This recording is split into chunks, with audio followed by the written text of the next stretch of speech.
भक्त के अधीन भगवान कसाई की कहानी। भक्त के अधीन भगवान कसाई की कहानी। एक कसाई था सदना। वह बहुत ईमानदार था। वह भगवान के नाम कीर्तन में मस्त रहता था। यहाँ तक कि मांस को काटते बेचते हुए भी वह भगवान नाम गुनगुनाता रहता था। एक दिन वह अपनी ही धुन में कहीं जा रहा था कि उसके पैर से कोई पत्थर टकराया। वह रुक गया। उसने देखा एक काले रंग के गोल पत्थर से उसका पैर टकरा गया है।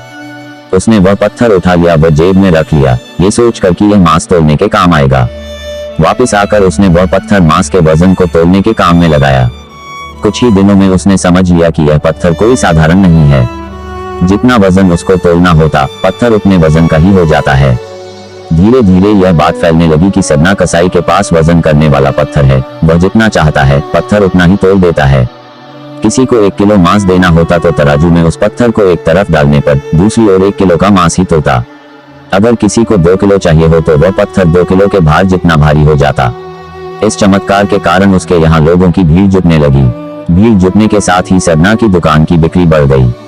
बात एक शुद्ध ब्राह्मण तक भी पहुंची। हालांकि वह ऐसी अशुद्ध जगह पर नहीं जाना चाहता थे जहां मांस कटता हो व बिकता हो, किंतु चमत्कारिक पत्थर को देखने की उत्सुकता उसे सदना की दुकान तक खींच लाई। दूर से खड़ा वह सदना कसाई को मीट तोलते देखने लगा। उसने देखा कि कैसे वह पत्थर हर प्रकार के वजन को बराबर तोल रहा था। ध्यान से देखने पर उसके शरीर के रोए खड़े हो गए। भीड़ के छटने के बाद ब्राह्मण सदना कसाई के पास गया। ब्राह्मण को अपनी दुकान में आया देखकर सदना कसाई प्रसन्न भी हुआ और आश्चर्यचकित भी। बड़ी नम्रता से सदना ने ब्राह्मण को बैठने के लिए स्थान दिया और पूछा कि वह उनकी क्या सेवा कर सकता है।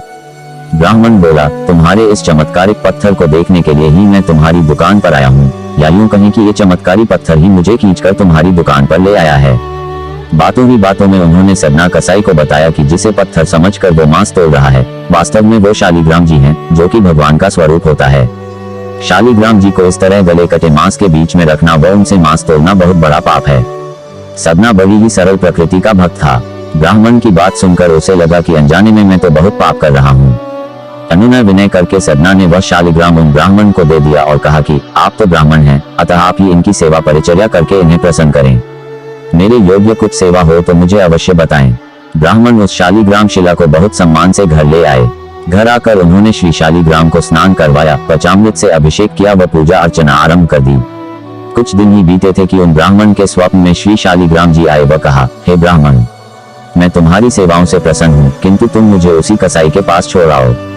स्वप्न में ही ब्राह्मण ने कारण पूछा तो उत्तर मिला कि तुम मेरी अर्चना पूजा करते हो, मुझे अच्छा लगता है, परंतु जो भक्त मेरे नाम का गुणगान कीर्तन करते रहते हैं उनको मैं अपने आप को भी बेच देता हूँ।